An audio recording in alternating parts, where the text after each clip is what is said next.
그래서 저는 지금 매수하기에는 반도체 섹터 되게 좋게 보고 있고 나올 만한 악재는 저는 거의 다 나왔다고 생각하고 있어요. SK 하이닉스 매수하기에 정말 좋은 시점이에요. 1년 뒤면 30-40%는 먹을 수 있는 구간이라고 보고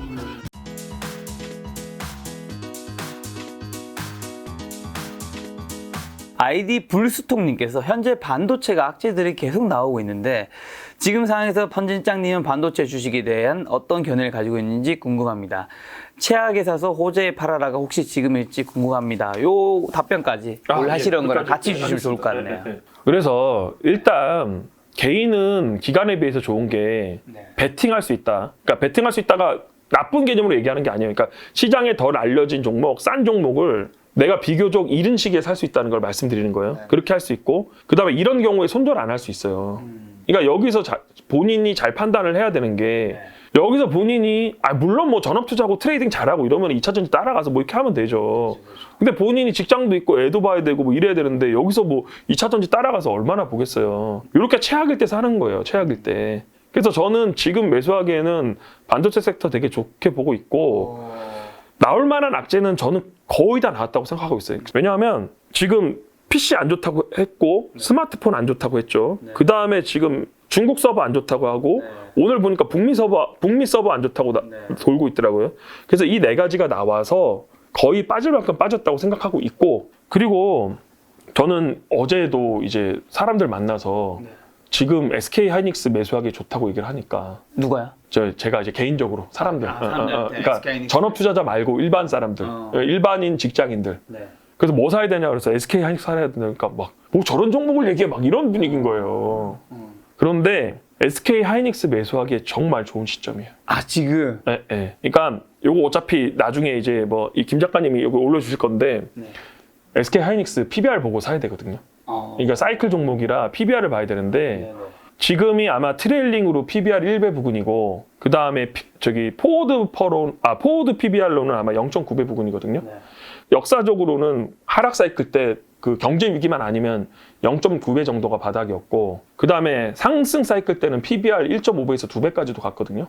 그래서 지금 이럴 때 안 좋을 때 사서 지금 지금 1배니까 그러니까 떨어질 때마다 계속 사서 지금 제가 사기에는 못해도 1년이면은 한 30% 40% 수익은 날 수 있는 구간이고 이거는 또 좋은 게 무슨 코스닥 중소형주를 뭐 몇 억 살 건 아니잖아요. 그렇죠. 이거는 제가 생각하기에는 지금 모든 그냥 일반인들이 투자할 수 있는 투자 자산 중에서 지금 1년을 보면 오히려 저는 반포 아파트나 강남 아파트보다 더 하방이 막히고 수익률이 높은 시점이라 생각하고 있거든요. 하이닉스가? 네. 그런데 여기서 조심해야 될 거는 이게 말할게요. 이거 종목 추천 아니에요. 제가 종목 추천이면 또 뭐 그냥 제 생각을 얘기하는 거니까 종목 추천 절대 아니고 하방은 굉장히 막히고 상방은 좀 많이 열린 상황이고 그리고 제가 삼성전자 얘기 안 하고 왜 하이닉스를 얘기를 하냐면 그러니까 제가 그 다음 질문 그거였어요. 그 메모리에 대한 이런 베타를 누리려면 하이닉스가 훨씬 커요. 그러니까 삼성전자는 사업부가 섞여 있어요. 그렇죠. 사업부 섞여 있고 비메모리도 있고 지금 스마트폰도 있고 가전도 있고 뭐 여러 섞여 있잖아요. 근데 저는 단순히 이제 메모리만 보고 가기에는 하이닉스 플레이하기 훨씬 낫다고 생각하고 있고 근데 삼성전자는 이제 비메모리가 잘 풀리면 훨씬 잘 가겠죠. 근데 저는 그냥 제가 지금 투자를 한다면 삼성전자보다는 하이닉스를 사야 된다고 생각하고 있고 여기에 깔린 논리가 이제 조금 더 말씀드리면 메모리의 수요는 해마다 증가하거든요. 그러니까 메모리 수요는 증가율의 문제인 거예요.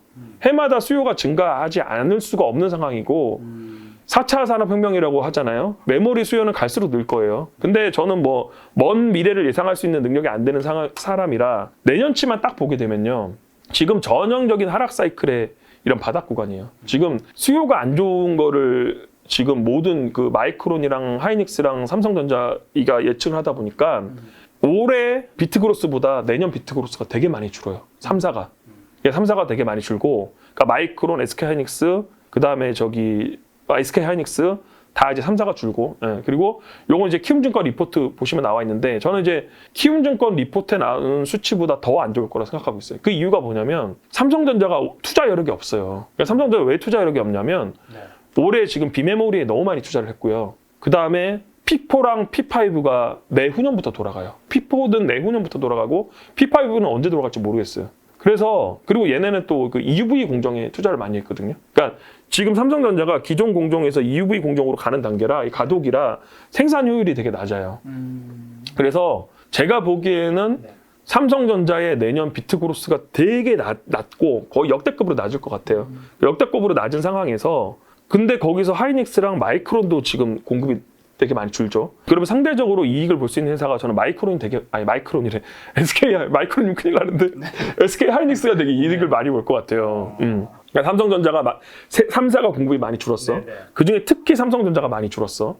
그러면 수요가 어느 정도만 회복이 되면 내년 디램 가격이 되게 좋을 수가 있어요. 그럼 내년 디램 가격이 좋고 삼성전자의 시장 점유율이 빠지면서 하이닉스 점유율이 올라올 수 있거든요. 그래서 저는 지금 매수하면은 1년 뒤면 30-40%는 먹을 수 있는 구간이라고 보고 근데 이거는 상대적으로 큰 돈 넣을 수 있다고 생각하고 있고 절대 종목 추천 아니고 왜냐면 장도 안 좋은데 뭐 댓글 그리고 그거 있잖아요 우리 그 있잖아요 뭐 전무님 김 슈퍼개미 해갖고 뭡니까 썸네일 올려주세요. 그 삼성전자 몇만 원일 때 그거 아시죠? 그거 나 나올 것 같아. 선진장 얼마. 그래서 제가 여기서 이거 내가 조회수 한번 올려야 되니까 공약 한번 갑니다. 이거 뭐요? 같이 하시죠. 아니, 같이 할 거 안 할 거야? 아이 왜 같이 해? 원래 저는 이 중립을 지켜야 됩니다.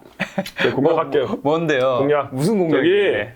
누가 또 내가 이 얘기 하면은 좀 책임도 못 질 만한다 이럴까봐 너는 손해도 안 보지 이럴까봐 제가 책임질게요. 제가 책임진다는 게 뭘 책임져? 돈으로 한다는 게 아니고 제가 오늘자 종가로 오늘자 종가 오늘 며칠이에요? 오늘 6월 20일입니다. 6월 20일 종가에서 내년 6월 20일 종가보다 내려가면 제가 삭발할게요. 여기 김작가 TV 나왔어. 바리깡으로 밀어주세요. 내년에 출연할게. 6월 20일 날. 내가 우리나라 운명을 걸고 한번 할게요. 반도체 운명을 걸고. 이렇게까지? 제 머리보다 그 코스피랑 반도체 운명이 중요하지. 내년에 경기 침체 온다는 얘기도 있네. 한다고. 같이 해요. 아니 제가 왜 머리를 밉니까? 같이 해요. 저는 혼자 할게요, 혼자. 저는 현지장님이 공약을 인증하도록 하겠습니다. 혼나고. 여기 나와서요. 여기 그 김 작가님 바리깡으로 밀어주세요. 6월 20일 날. 종가 내려가면. 어쨌든 그만큼 SK 하이닉스를 지금 단계 괜찮게 보신다. 종목 추천 아닙니다. 네, 종목 추천 아니에요. 이 정도는 추천인 것 같은데. 추천 아니야. 추천하면은 안 가지고 계시잖아요. 안 가지고 있어. 안 가지고 있고. 그렇게 편하게 얘기할 수 있는 거고. 안 가지고 있고 종목 추천이라는 문제가 돼요. 그러니까 좋게 본다. 근데 종목 추천은 아니다. 네네. 뭐가 다른 걸까요? 다르죠. 추천은 다르죠. 추천은 위험해요. 그리고 제가 한 말에 책임졌습니다. 저 진짜로. 알겠습니다. 이 정도까지 했으면 제가 한 말에 2023년 6월 21일에 뵙도록 하겠습니다. 안 되면 이민 갈 수도 있습니다. 자, 근데 아까 전에 SBS에서 한가 궁금한 게, 이제 선진장님께서는 위가 이제 한 100% 열려 있고, 밑이 한 10% 정도로 막혀 있으면 이제 그때 들어가서 이제 한다고 하셨잖아요. 네. 그럼 SBS에서는 바닥은 뭘로 확인하신 거예요? 바닥은 어떻게 확인한 거냐면, 그 당시에 이제 그 2019년 3분기부터 이 SBS라는 회사가 영업이익이 잘 나오기 시작했는데, 29년 3분기, 4분기 영업이익 정도는 제가 유지할 수 있다고 생각을 했고요. 그런데 사람들이 이제 2019년 3, 4분기 영업이익을 유지 못한다고 생각했던 거는 조선구마사로 270억을 까먹을 거라고 생각했기 때문이거든요. 250억? 250억 정도 되겠다. 200억에서 250 살 거예요. 이거는 좀 정확한 숫자가 아니라 틀릴 수 있어요. 그러면 여기서는 베팅을 할 수 있는 구간인데 여기서 하나 더 생각했던 게 아까 말하는 OTT 산업의 변화예요. 그러니까 지금 중소형 제작사들이 다 이미 슈팅이 나서 2배 이상으로 올라간 구간이었거든요. 그런데 SBS가 실적이 잘 나오면 저는 그 산업의 변화에 트렌드에 실을 수 있을 거라고 생각을 한 거예요. 그래서 제가 생각하기에 맞은 거죠. 그러니까 SBS가 실적이 잘 나오니까 시장의 주목을 받기 시작했고 얘네도 제작사 갖고 있네? 이렇게 된 거죠. 원래 제작사를 갖고 있었지만 이 제작사가 더 주목을 받기 시작한 거죠. 자, 또 그 밖에 발견한 종목 중에서 THN, 요거는 어떻게 발굴했던 사례인가요? 요거는 제가 또 역발상 투자 되게 좋아하거든요. 역발상. 그러니까 SBS도 시장에 관심이 없는 종목이었고 그다음에 이건 또 스터디에서 제가 발표했을 때도 반응이 별로 안 좋았어요. 저 형 왜 저런 거 들고 와서 방송국 얘기하지 막 이런 분위기였거든요. THN도 마찬가지인 게 이 THN은 그 2018년 19년 요때 이제 투자 아이디어를 얻었는데 근데 지금은 현기차가 이미지가 많이 좋았지만 2018년, 2019년에는 흉기차라 그래갖고 이미지 되게 안 좋았거든요. 저 차를 왜 사? 뭐 외제차 사지 막 이런 분위기고 일반 사람들도 되게 싫어했는데 저는 좀 생각이 달랐던 게 일단 가성비가 되게 좋은 차라고 생각을 했고 포지션이 되게 확고하다고 생각했거든요. 그리고 또 하나는 이 회사가 이제 차량이 안 팔린 게 지금 이제 요거는 이제 투자 아이디어를 어디서 얻었냐면 산업 리포트 보고 얻었어요. 이게 김준성 연구원님 산업 리포트 보고 얻었는데 거기 보면은 이제 그 자동차가 5년마다 사이클이 있거든요. 5년마다 사이클이 있는데 현대차가 2008년에서 2014년 사이클에 거의 차가 많이 안 팔렸어요. 근데 그 이유가 뭐냐면 전 세계적으로 SUV가 늘어나는 추세였는데 현대차는 2008년에서 2013년에서 세단 위주로 간 거예요. 그래서 저는 현대차가 특별히 문제가 있다기보다는 가성비 좋은 차고 나름 포지션이 있다고 생각을 했고 그리고 현대차가 안 팔리는 이유는 SUV를 못 갔기 때문에 안 팔렸다고 생각을 했고요. 그리고 그 당시에 또 이제 경영 판단 이런 게 어려웠던 게 정몽구 회장님이 그때 아마 그 뭐 약간 뭐라 그러죠? 내사 비스무리하게 이렇게 병원에 입원해 있던 시기라서 그때 아마 경영 판단도 좀 안 된 시기였던 것 같고 이제 여러 가지 겹쳤는데 그러니까 이제 차가 안 팔리다 보니까 어떻게 되냐면 차는 이제 인센티브를 주잖아요. 그러니까 할인을 주잖아요. 그러면 어떻게 되냐면 기존 차가 안 팔리면요. 그럼 기존 차에 인센티브를 주죠. 그럼 이게 할인이 되죠. 그러면 다음 나오는 신차 가격도 가격을 제대로 못 받아요. 이게 왜냐하면 이걸 또 밀어내야 되니까. 그래서 차량 신차의 가격도 내려가고 인센티브도 할인되고 막 이런 결과가 나온 거예요. 그래서 차가 사이클 성격이랑 소비지 성격이 다 있는 거죠.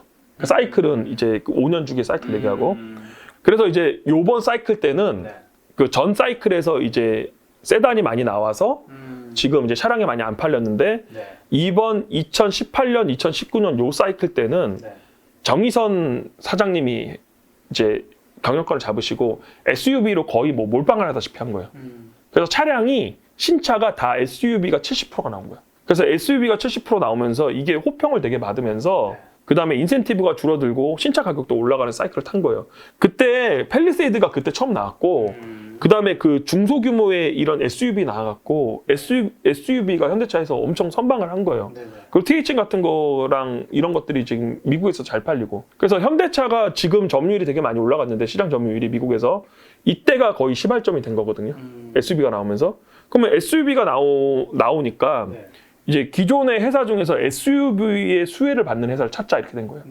그래서 제가 뒤지다 보니까 THN이라는 회사를 발견했는데 THN이라는 회사가 원래 그 차종 SUV 차종이 5종이 들어갔는데 이게 8종에서 10종으로 늘어나고 그러다 보니까 보세요. SUV에 들어가는 부품 단가도 올라간 거예요. 그러니까 와이어링 하네스라는 부품을 만드는 회사인데 그거는 이제 그 여기 전선 따발 이렇게 차량 있으면 요거 묶어주는 역할하는 요런 부품인데 그러면 이게 SUV로 가면서 차량 단가가 올라가니까 부품의 P도 올라갔고 그 다음에 차량 5종에서 10종을 하니까 Q도 올라간 거예요.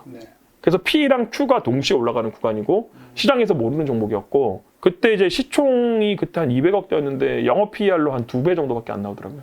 그래서 저도 이때 뭐 이런 거는 근데 이제 타겟 멀티플을 많이 못 주니까 타겟 멀티플을 한 4배 정도 두고 들어갔거든요. 그래서 그때도 이거를 갖다가 200억대 매수해서 400억대 매도를 했고 그 저는 이제 이런 식의 투자를 많이 했어요. 그러니까 제가 자산이 한 10억 이하일 때는 그냥 1000억짜리 이하를 주로 몰빵을 하고 기다렸거든요. 그리고 여기서 또 한마디 더 하면 이게 사람들이 이제 자기 자신의 포지션이 되게 나쁘다고 보통 생각하는 경우가 많거든요. 그냥 가만히 생각해 보세요. 시장이 빠질 때는 직장 있는 게 엄청 좋은 거예요. 제가 물론 최근 2년 동안 돈을 많이 벌긴 했지만 2019년까지 그렇게 나쁘지 않았던 게 계속 학원에서 제가 일을 하면서 현금 흐름이 되니까 투자가 그렇게 조바심이 안 생기더라고요. 그렇죠. 되게 중요한 거예요. 네, 투자에 조바심이 안 생기고 그러니까 시총 1000억짜리 회사, 500억짜리 회사 그냥 한 1년 보면은 회사가 바뀔 수 있는 회사 사놓고 그냥 기다리면 100%씩 수익이 났었어요. 그러니까 현금 흐름이 있는 게 굉장히 좋은 거고요. 전업 투자자는 진짜 안 좋을 수 있는 게 제가 그 뭐 좀 경험을 얘기해 드리면 제가 이제 2020년 3월에 제 계좌가 마이너스 80%가 났었어요. 마이너스 80%. 네. 그런데 저 같은 경우는 제가 이제 학원을 오래 하면서 학원 강사의 이런 수명이 되게 짧다고 생각을 했고 50살이 되면은 학부모님들이랑 학생들이 안 찾아요. 왜냐하면 나이가 있다는 이유로. 물론 저는 30살로 보이긴 합니다. 그렇지만 그렇지만 절대 비웃음은 아닙니다, 여러분. 비웃는 것 같은데. 아니 이 타임 뭔가 웃어는 드려야 될 것 같아서. 네, 알겠습니다. 잘하시네. 역시 우리 김 회장님. 예, 그런데 이제 제가 그래서 50살부터는 전업 투자를 하려고 준비를 하고 있었어요. 아니 뭐 많이 남았네요. 지금 이제 한 30년 남았겠네. 감사합니다. 20살이 됐구나. 예, 예. 그 준비를 하고 있었고, 그런데 그런 순간이 어느 순간 되게 빨리 찾아온 거예요. 근데 20년 3월에 제가 제가 가지고 있는 돈에 마이너스 80% 맞았고, 전세 2, 3억이었는데 전세담보대출 받은 것도 주식 계좌 있었고, 그리고 제가 코로나 때문에 학원이 안 됐었거든요. 문을 닫아갖고 현금으로 끊긴 거예요. 그래서 제가 그때 애들 자는 거 보고 울었다니까요. 제가 밤에 애들 3명 자는 거 보고 울고, 가상이니까. 그거를 마이너스 80%에 그거를 팔아갖고 생활비로 썼다니까, 주식을. 팔았다. 아니, 일부를 파는 거 다 판 게 아니고 생활비만. 그걸 다 팔았으면 지금의 제가 없었겠죠. 주식 안 판 걸 제일 잘했다고 생각했으니까. 근데 어떻게 여기 먹고 살아야 되는데 주식밖에 돈이 없는데 그 주식 팔아갖고 몇백씩 팔아갖고 생활비 쓰고. 근데 눈물 나는 거예요, 이게. 아니, 그러니까 1,000만 원 팔면은 마이너스 80%니까 200 남는 거예요. 그렇죠. 그렇게 힘들었었어요, 그때는. 코로나 폭락하고 왔는데 마이너스 80%인 상태에서 그러면 만약에 뭐 자산이 내가 뭐 10억이 있었다면 예시입니다, 여러분. 2억이 된 거잖아요. 그래요, 2억 가지고 다시 엄청 세 자릿수에 불린 거잖아요. 그렇긴 하죠. 어떻게 힘든 거예요? 그냥 하던 대로 했어요. 그러니까 코로나 때는 제가 많이 말씀드렸는데, 코로나 때는 제가 그때 이제 마이너스 80%를 맞고, 제가 가지고 있는 종목이 되게 늦게 올랐어요. 제가 가지고 있는 종목이 남들 종보다 늦게 올랐거든요. 그래서 제가 본전 회복한 것도 되게 늦었는데, 근데 제가 운이라고 생각하는 게, 제가 가지고 있는 종목 하나가 테마를 탔어요. 비중 1위가. 비중 1위가 테마를 타갖고. 그게 우주 테마 아니었나요? 네, 우주 테마예요. 그렇죠. 우주 테마를 타갖고 그게 올라오는 바람에 그때도 집중 투자하니까 제가 종목이 3개밖에 안 됐었는데 비중 1위가 거의 70% 됐고 비중 2, 3위가 뭐 한 20, 30%밖에 안 됐었거든요. 근데 그게 BEP 이상 올라오니까 나머지를 손절을 해도 제가 본전을 찾은 거예요, 그때. 그냥 운이 좋은 거죠. 그래서 제가 계속 말씀드린 거예요. 운인지 실력인지 모르겠다. 그럼 뭐 그 와이스트 채널에서 얘기하셔서 저도 얘기할 수 있는 건데 작년 1월부터 6월까지 지금 올해는 엄청나게 마이너스는 아셨지만 작년 1월부터 6월까지 상반기 수익이 이대호 기자님이 거짓말하실 분이 아니기 때문에 60억이었다고. 그럼 계좌 보여줬죠. 근데 그것도 다 보여준 게 아니에요. 그 계좌의 일부만 보여준 거예요. 야, 어떻게 60억을? 하여튼 뭐 그때 이후로 계좌 공개는 안 하니까 근데 그렇게 생각하시면 되고 하여튼 그래서 그 하반기도 좋았어요. 예, 좋았고. 하반기도 좋았고. 그래서 돈 얘기하는 거는 좀 제가 적절하지 않아서 요거 썸네일 하지 말아주세요. 예. 상반기 수익 60억 이런 거 하지 말아주세요. 기똥차게 그 대신 그거 해주세요. 기똥차게 눈치 그 대신 그거 해주세요. 그 SK 하이닉스 삭발 공약 뭐 이런 거 해주세요. 차라리 썸네일에 그거 하지 마세요. 지금 이제 좀 장으로 좀 돌아와서 지금 오늘 날짜 기준으로 코스피가 이제 2,370, 2,400이 붕괴됐단 말이죠. 지금 현재 상황에서 좀 어떻게 보시는지 제가 궁금합니다. 많은 분들이 이제 거의 약간 패닉이 오고 있어요. 제가 말씀드릴게요. 진짜. 그러니까 이제 보통 이제 이런 상황 정도 되면은 되게 비관론자가 되게 호응을 받고 맞아요. 그 다음에 사람들이 그 매크로에 대해 관심이 없어요. 그러니까 최근에 김 작가 채널 보니까 대부분 다 매크로 얘기하시더라고. 그러니까 매크로 보는 게 이제 잘못됐다는 건 아니고요. 일단 제가 보는 시장 관점을 얘기할게요. 그러니까 시장을 이제 보통 이제 많이 볼 때 차트랑 PBR로 많이 얘기를 하세요, 보통. 그렇죠. 아니, 물론 뭐 현상적인 거는 뭐 우크라이나랑 뭐 러시아 전쟁이 끝나야 되고 뭐 중국 봉쇄 뭐 풀려야 되고 물가. 뭐 어쩌고 저쩌고 뭐 물가가 어쩌고 연준이 어쩌고 이런 얘기를 하는데 그냥 이제 딱 그냥 시장의 바닥을 논할 때는 그냥 차트랑 PBR밖에 없거든요. 그러면 저는 오히려 차트랑 PBR 다 틀린데 오히려 더 PBR이 맞다고 생각해요, 저는. 그나마. 그래서 지금 아마 코스피 PBR 뭐 한 0.89배? 9배 정도 될 거예요, 아마. 잘 안 보는데. 그래서 여기서부터는 손절을 해도 실익이 없다, 저는 그렇게 생각해요. 그러니까 물론 많이 물렸겠죠. 저도 많이 손실이 되게 커요. 크지만 여기서 현금 확보하는 게 크게 의미가 없다고 생각해요. 현금 확보할 시기는 이미 놓쳤어. 지금 물린 주식은 절대 팔지 마라. 그러니까 그 대신에 계잡주면 팔아야 돼. 테마주 계잡주. 그거 팔고 그리고 신규 매수할 때는 그냥 아까도 얘기했지만 그냥 지금 좀 안 좋은 것들 사서 1년 정도 보고 할 생각으로 가는 게 좋을 것 같고 그리고 제가 이제 이거는 좀 이제 저만의 약간 내피셜인데 이제 전업은 뭐 오래 안 됐지만 이제 주식 투자 경력이 좀 되다 보니까 나름대로 이제 내피셜로 시장 바닥을 짐작하는 그런 게 있어요. 그게 이제 다수의 반응 그다음 뭐 인간 지표라고 하죠. 그런 걸 많이 보거든요. 그래서 제가 3% 그러니까 누굴 비난하는 건 아니고 3% 비관론자가 나왔을 때 댓글을 보니까 거의 뭐 한 90% 이상이 뭐 찬양 일색이더라고. 그래서 그런 댓글과 그다음에 최근에 반대 매매 물량 나오는 걸로 봐서는 이건 근데 거의 틀렸다고 생각하세요. 저는 이번 주 정도는 그냥 단기 바닥 정도는 하기할 가능성이 높다고 생각해요. 뭐 틀리니까 이거는 뭐. 예. 이번 주가 어쨌든 단기 바다. 예, 만약에 신용도 많이 나오고 해서. 네. 지금 이 상황에서 이제 어쨌든 물리신 분들은 뭔가 지금 말씀하신 걸 좀 플러스하면 물타기를 해야 될 텐데 물타기 해야 되는 주식이라든가 업종은 좀 어디 쪽일까요? 근데 저는 바텀업 투자자라. 네네. 그러니까 그냥 제가 하는 걸 얘기할게요. 네. 그러니까 저는 지금도 그냥 내년 포워드 퍼나 그다음에 트레일링 퍼로 3배, 4배인 종목을 계속 사고 있거든요. 제가 오늘 김 작가님한테 조금 늦을지도 모르겠다고 얘기했던 게 11시 정도 되니까 10시 반, 11시 반 사이에 시장이 폭락하더라고. 그래서 제가 그때 이제 제가 보고 있는 이제 3배, 4배짜리 주식, 트레일링 포워드로 3배, 4배인 주식을 샀고, 그러니까 저는 매크로에 상관없이 포워드 퍼로 3배, 4배인 종목은 사야 된다는 입장이고, 근데 이건 선택의 문제예요. 그러니까 저는 항상 그렇게 투자를 해왔고, 그렇게 투자를 했기 때문에 전 좋은 결과를 얻었기 때문에 네.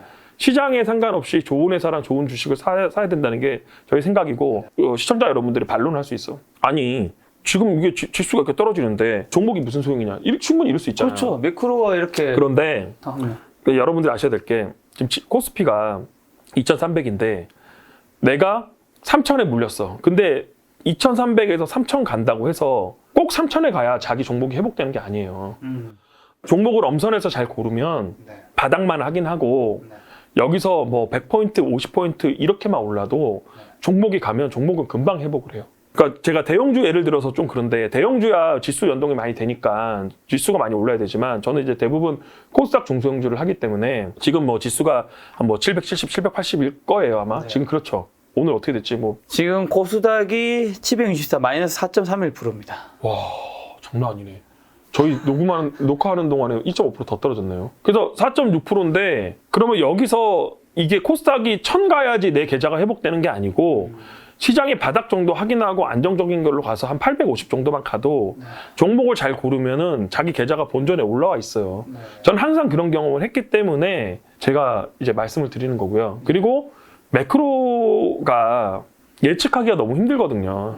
그러니까 내가 뭐 회사도 힘들겠지만 매크로는 더 힘들어요. 내가 뭐 공부를 해서 푸틴의 마음을 알 수 있는 것도 아니고. 그래서 시간 대비 효율적인 측면에서 저는 이제 매크로보다는 개별 갭을 더 보자 이런 주의고요. 저 잠깐 화장실 좀 갔다가 네. 네, 매수 주문 하나만 넣고 올게요. 잠깐만요. 지금 사야 될 것 같아.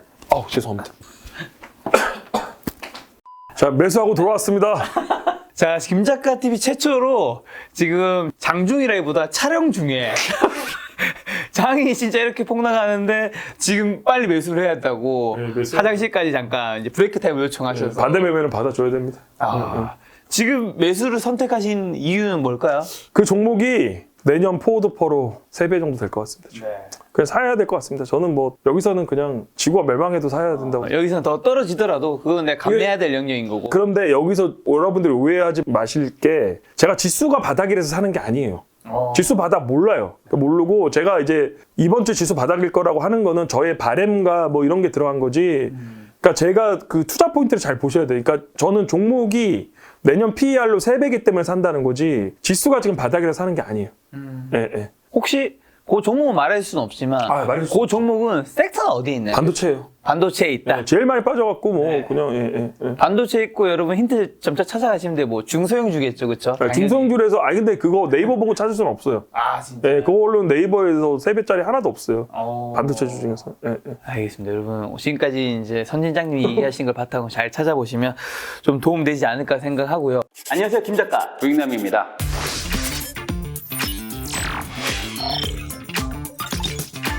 재테크 시대라 불리지만 막상 주식, 부동산 어느 것 하나 만만치 않은 시대죠. 이제 코로나 거리두기도 해제되었기에 여러분들의 고민을 해결해드리기에 김 작가 부익남의 첫 번째 머니 토크쇼를 개최하고자 합니다.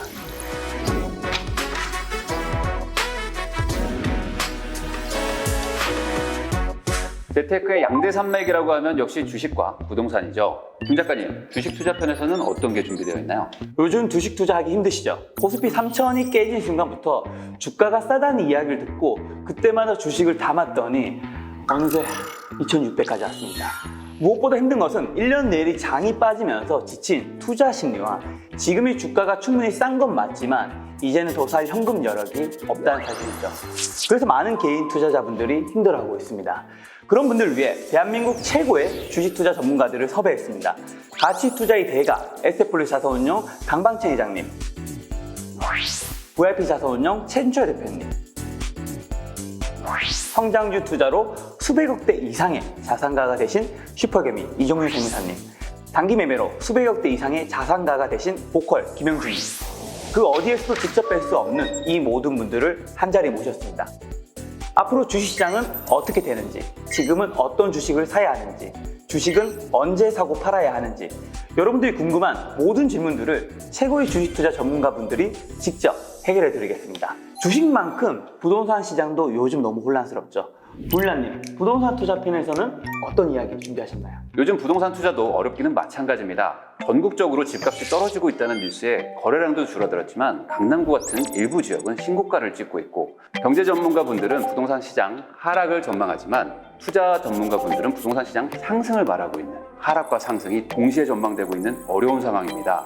그래서 많은 무주택자, 1주택자 여러분들이 힘들어하고 있죠. 그런 분들을 위해 대한민국 최고의 부동산 투자 전문가들을 섭외했습니다. 6년 내리 집값 전망을 맞춘 부동산 투자계의 나침반 이상우 대표님, 윤석열 정부 때 수혜를 받을 재개발, 재건축 투자에 대해 알려주실 빠숑 김학렬 부장님, 지금 당장 무주택자, 1주택자, 다주택자의 투자 전략을 알려주는 저 부익남이 여러분들께 혼란한 시기에서도 명확한 방향을 제시해드리고자 합니다. 인생에서 가장 큰 투자라고 할 수 있는 내 집 마련. 한 번의 투자가 내 인생의 많은 것을 결정할 수도 있습니다. 그 중요한 결정을 단순히 유튜브만 보고 결정할 수는 없겠죠. 대한민국 최고의 부동산 투자 전문가분들의 강연을 직접 듣고 그분들에게 직접 내 고민을 물어본다면 어떨까요? 앞으로 부동산 시장은 어떻게 되는지, 지금 집을 사도 되는지, 집을 산다면 어느 지역에 집을 사야 하는지, 여러분 인생에서 가장 비싼 결정에 최고의 부동산 투자 전문가들이 함께하겠습니다. 그럼 김 작가님, 총 몇 명이 참석하는 행사인가요? 선착순으로 신청하시면 딱 800명의 시청자분들만 함께 할 수 있습니다. 아, 800명. 네. 자, 그럼 불란님, 이 행사 언제 어디서 하는 거죠? 7월 10일 일요일이죠. 연세대학교 100주년 기념관 콘서트홀에서 진행합니다. 오전 10시부터 오후 2시까지는 주식 투자 강연이 진행되고요. 오후 3시부터 오후 7시까지 부동산 투자 강연이 준비되어 있습니다. 김 작가님, 머니 토크쇼 이거 유료 행사인가요? 네, 안타깝지만 좋은 장소와 연사진, 콘텐츠들로 준비하다 보니까 무료가 아닌 유료로 행사가 진행되는 점 양해 부탁드리고요. 자세한 금액은 신청 링크를 통해서 들어가셔서 확인을 부탁드리겠습니다. 이 머니 토크쇼는 행사가 끝난 후에 김 작가 TV, 부익남 유튜브 채널에 올라가나요? 그날 강연은 유튜브로 업로드 되지 않고요. 오로지 그날 머니 토크쇼 현장에 오신 800명의 청중만 들을 수 있는 아주 값비싼 이야기가 될 것입니다. 자, 불란님, 요즘에 재테크 강연들 점차 많아지고 있는데 그런 강연들과 다른 뭔가 추가로 좀 준비된 거 있을까요? 아무래도 기존의 강연들은 일방적인 강연들이 많았는데요. 저희는 조금 다르게 준비를 했습니다. 이 토크쇼 형식을 좀 도입을 했는데요. 여러분들이 처한 재테크 문제, 질문들을 현장에서 직접 묻고 바로 답을 구하는 그런 형식입니다.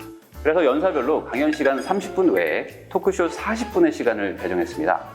그 밖에도 연사분들과 함께 기념사진도 찍고 연사분들의 사인 도서 증정도 있으니 함께 배우고 소통할 수 있는 시간이 될 거라고 생각합니다. 주식, 부동산, 같은 말로 김작가 TV 불남이죠. 아, 이게 사실 이거 어디가 더 빨리 매진이 될지, 시청자 여러분들이 어디가 더 빨리 매진이 될지 예측을 하시는 댓글을 달아주시면 저희가 추첨을 해서 소정의 상품을 지급해드리는 게 어떨까 생각을 합니다. 저는 저희 구독자분들을 믿겠습니다. 저도 저희 구독자분들을 믿습니다. 여러분들 도와주십시오. 2022년 김작가 불남의 첫 번째 머니 토크쇼 7월 10일 여러분을 기다리고 있겠습니다. 그럼 저희는 여기서 인사드리도록 하겠습니다. 감사합니다. 많이 올까요? 벌써 강연장 결제했는데 오시겠죠? 네.